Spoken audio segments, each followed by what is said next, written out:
What's going on, everybody, and welcome back to the channel. If you ever want to evolve into becoming a better artist or a maker, you have to challenge yourself. So that's what I'm doing in this video. I'm going to challenge myself to do something I have never done before, and that is to make a latex mask. I'm going to use my 3D print and make a silicone mold from that print, and then make that latex mask. And let me tell you, it's not as easy as it seems. And if that's not enough for you guys, I'm also gonna make the Mr. Terrific T-Sphere from the new Superman movie. So stay tuned, don't miss out, because this is gonna be a crazy video.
All right, guys, here's the update.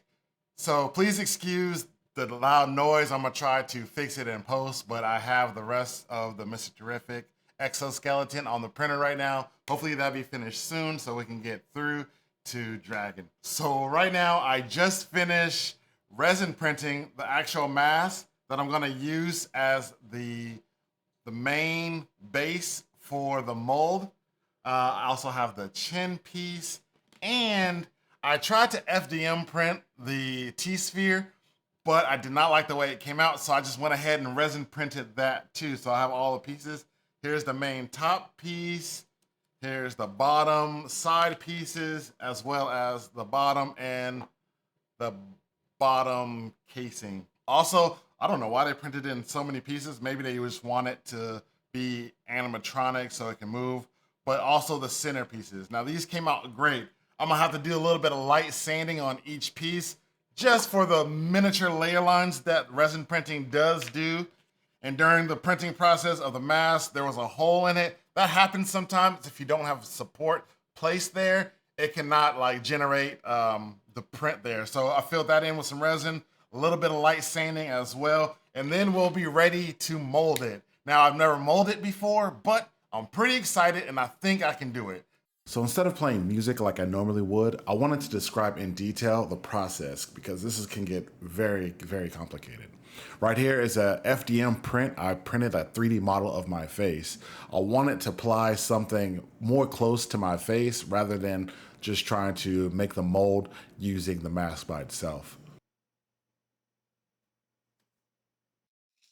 Right here we have some basic modeling clay. And this is going to serve two purposes. The first purpose is we're going to use it as an adhesive. This is going to actually make the mask stick to my 3D printed modeling face. The second purpose we're going to use it for is to block any holes or gaps, so when we pour the silicone, it doesn't leak into any spots that we don't want it to go.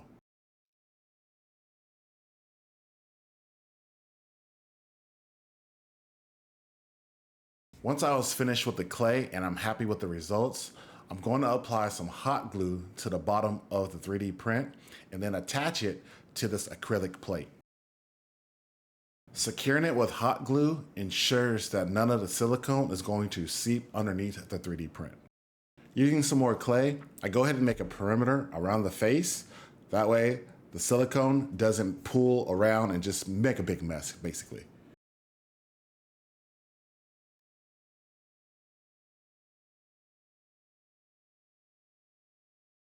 The silicone that I'm using is a 2-part mixture, Mold Star 30 by Smooth On. I'm going to mix a 2-to-1 by weight ratio and mix that together to create my mixture. Now the mixture as is gonna be kind of runny, so I'm gonna apply multiple coats. But I'm just gonna pour a nice amount on there and then apply it using a chip brush until the mask is totally coated.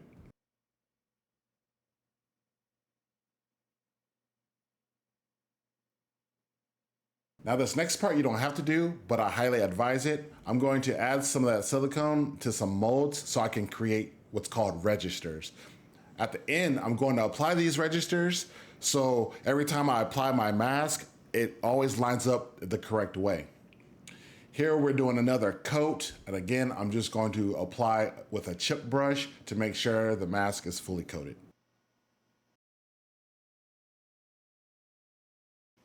Right here, you can see me applying the register marks. You'll see later on when I apply the hard shell, you'll see why this is important. For my final coat, I'm gonna use this stuff called Thivax. You're gonna apply it to your normal mixture, but this is going to thicken it up so much, it's kind of like icing on a cake. You wanna do this because this is gonna be your final mixture.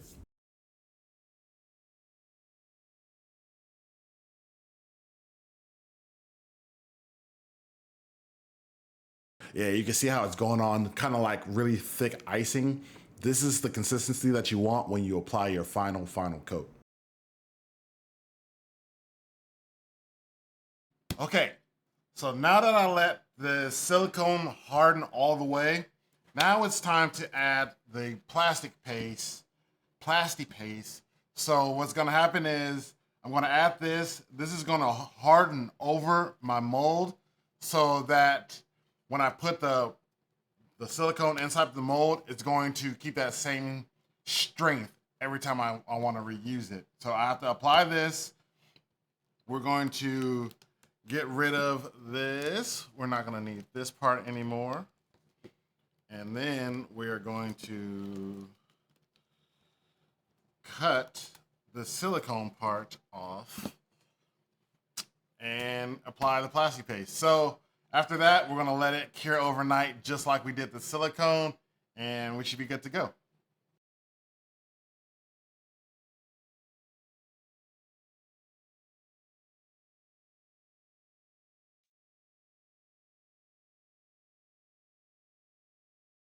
So just like the silicone mixture, this comes in a part A and part B. This stuff looks just like some fiberglass particles, but it's not. We're gonna add part A to it, and we're gonna mix this up. Once it's fully incorporated, we're just gonna apply it to the silicone and probably gonna do it in multiple layers like we did before until you'll realize the consistency that you want, and then you can let it harden like I said before.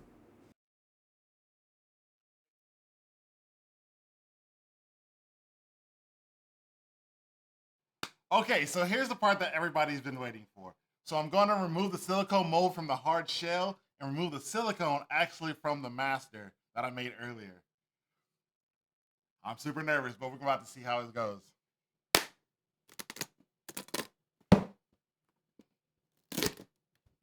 That came off so much easier than I thought.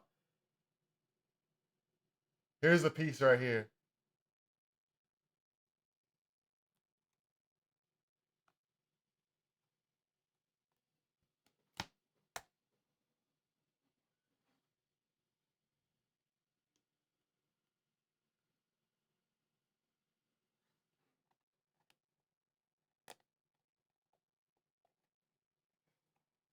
I got it.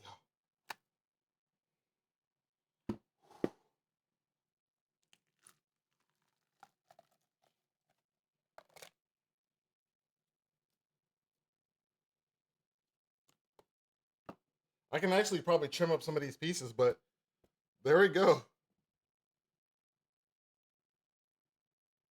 So now that I have my mold ready for casting the latex, I have my liquid latex here and I have some black acrylic paint. Now I don't want to paint the mask after I cast it, so I'm going to try to add acrylic paint first. That way it'll be black coming out of the mask versus me painting it later.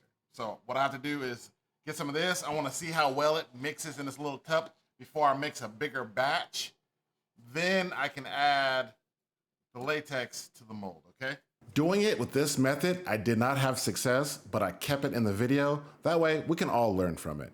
I applied the acrylic to the latex and it actually came out black, so I was really impressed with that. I had to add a lot, I mean a lot of acrylic to get it to turn black, but it did. So I coated the first part of the mask, the very bottom, and instead of mixing it all in there, I just went ahead and poured it in there the rest of the way. That way the mask would turn black, but the thick part that I was supposed to cure wouldn't be. Okay, so I let the latex sit inside the mold for about 2 hours. That way it'll cure a nice thick layer. Now what I have to do is drain the rest of the latex out. I'm gonna put it in this little container, turn it upside down, and then let it drain completely inside of this bucket for about 10 minutes before I turn it over and let it finish curing inside. That's gonna be a 24-hour period. I know all these 24-hour periods, but this is just so I can make sure that it is fully cured before pulling out the latex mold out of the silicone mold. So that's what I'm about to do now. Let's get to it. That way you guys can see the final reveal. I forgot to tell you guys too, this latex stinks to high hell. So if it stinks, it's probably not good for your lungs. So make sure you wear your PPE because I don't want to be like, I saw just G do it. Don't be using me for no excuse.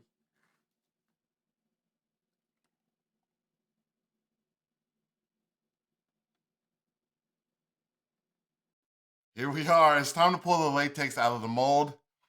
I'm a little bit nervous because it looks like it's too thin. So I might have to do another try at this, leave it in there longer, or add multiple layers to get it to the thickness that I want.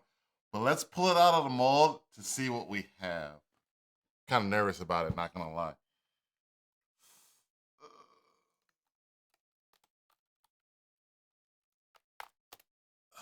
Okay, here we go. It is definitely way too thin. It's like pulling.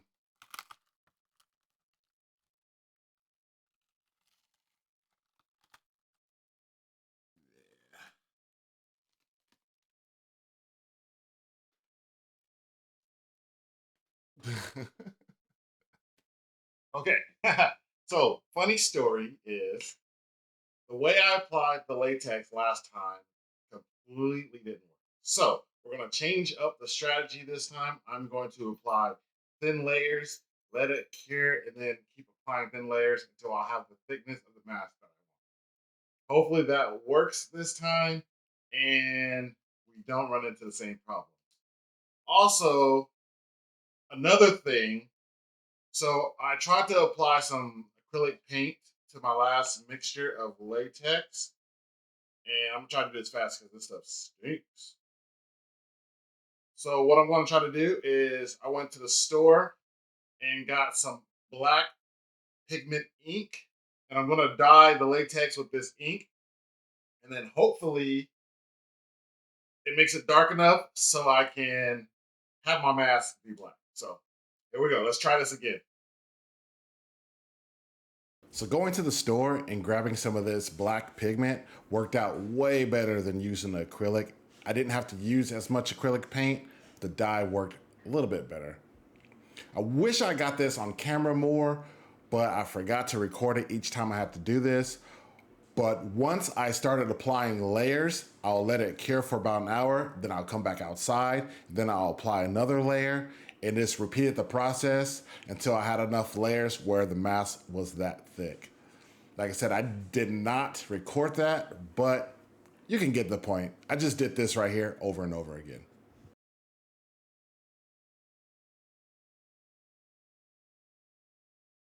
All right, guys, we're back for round two. We're gonna take out this mask. Now, first, I did 7 layers of latex inside of the silicone mold. So we're gonna go ahead and take this out.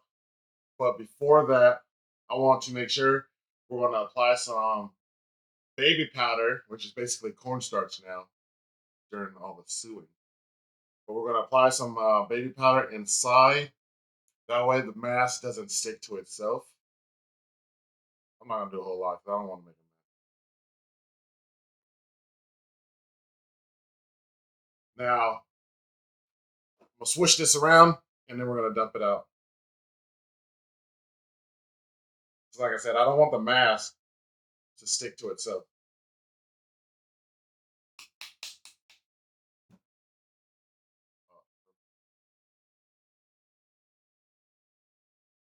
You guys, it looks so good.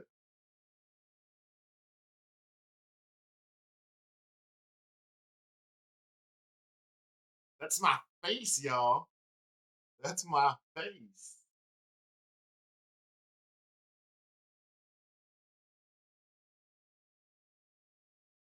So at this point, I'm super stoked on how this came out.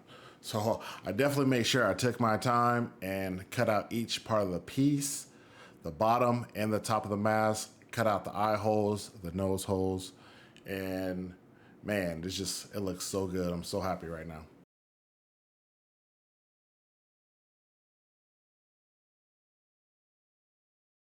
Okay, so now it's time to address those T-spheres. Now I resin print them. What? Oh, let's just get this out of the way and address the elephant. Yes, I got a 10. Let's not talk about it. Let's move on. Let's talk about these T-spheres. So for these T-spheres, I resin printed them, but they're not quite perfect yet, ready for painting. When I was taking them off the supports, I cracked them right here. And I have a hole that was put right here. So I filled them with resin and then used a UV light to cure it. So what we're gonna do is take a small sander. I actually have this very tiny oscillating sander that I've been wanting to use. And I think this is the perfect project for it. If you're interested in this oscillating sander, I'm gonna tell you how it worked. And I'll leave a link on the description. It's fairly cheap, like 30 bucks on Amazon. So let's get started with that, and then we're gonna get to painting.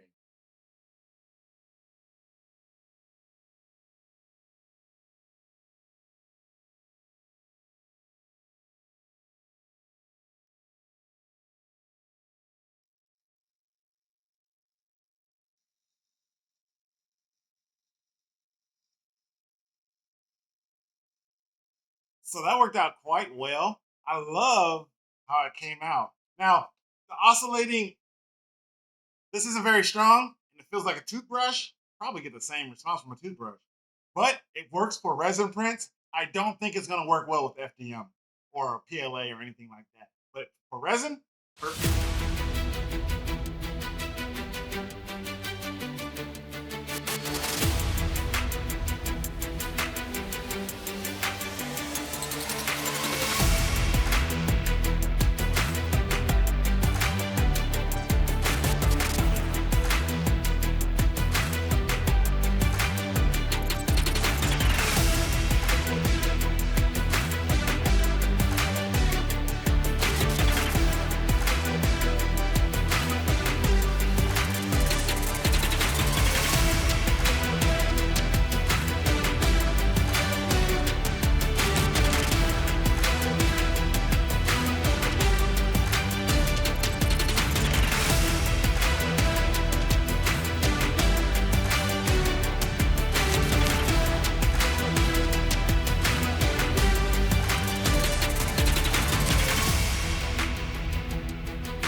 Yo, it's finally finished and I'm super happy with the results. Look at the mask. This came out so well. So let's talk about the mask first. Some of the positives. Man, I couldn't ask for a better result. It came out so well. It fits great. It fits to my nose. Um, it feels safe to wear like during a convention or wherever you need to wear it at. I've got two type of adhesives. To get it to stay on my face, I use this medical grade cosplay adhesive called Prozaid. I got it from Amazon and it works amazing. When I first tried on a mask, I used a different adhesive, which worked well, but it wasn't waterproof, sweat-proof, not like this mask, this adhesive is. So I'm glad I switched over to Prozaid because I think it works so much better. I can sweat in it, you know, I can go to the con and not worry about the mask falling off. Even if it did, I'll take it with me, probably apply a little bit on the bathroom and then stick it back to my face. As far as the makeup, I use this, it says Bad Color Face Paint Stick. It's basically a black lipstick. You can also, you know, get the same stuff that they use for baseball, football to apply underneath their eyes. Some of the things that I wish I could have worked on a little bit better is get it to form my face a little bit more. I have a wider nose, so the nose part on the mask kind of like squishes my little fat nose up a little bit too much. I wish I sized up the chin a little bit more, got it bigger to reach the bottom part of my lip. But other than that, that's basically it. I remember I posted the mask earlier in the comments. Some people said they wish they would have cut out the eye part. And I know I'm probably gonna get some in the comments here, but I like the fact that I don't have to glue around my eyes or put makeup around my eyes because that just seems like a mess getting it off. This I just pull off, get the lipstick from around get the makeup from around my mouth and call it a day. Let's talk about the T-sphere. The T-sphere was actually pretty easy at first. So when I first made the T-sphere, I FDM printed it on my Bamboo Lab and it was good, but I could tell that you were gonna have to put in a lot of post-processing and I didn't wanna do that. So I resin printed every piece of the T-sphere and I'm super glad I did. Then halfway through, I was like, how badass would it be if I put some LED lights into it? It's just gonna make it pop that much more. So what I did was I resin printed in a red resin. It's a ABS type from Elegoo, and I love it. I love it. I made a quick LED circuit. Couldn't be more happy. Hand painted the gold parts, and man, I'm telling you, if this thing could fly, it wouldn't surprise me. Now let's talk about the cool little stand that goes with the T-sphere. My boy Moji 3D, look him up. I'm gonna leave a link for him down at the bottom. He, at the last minute, made this stand for me with these rough drawings. I'm gonna show you these rough drawings that I made for this T-sphere. And he was able to come in the clutch with the Mr. Terrific on the front. I couldn't ask for a better stand to go with this ball. I just didn't want it rolling around, you know, on the side like that. So this stand really sets it off and makes it look official. What do you guys think about it? If you guys want to see my next video, click on the link right here. You won't be disappointed. Everybody have a great rest of your day. God bless you guys. Peace out.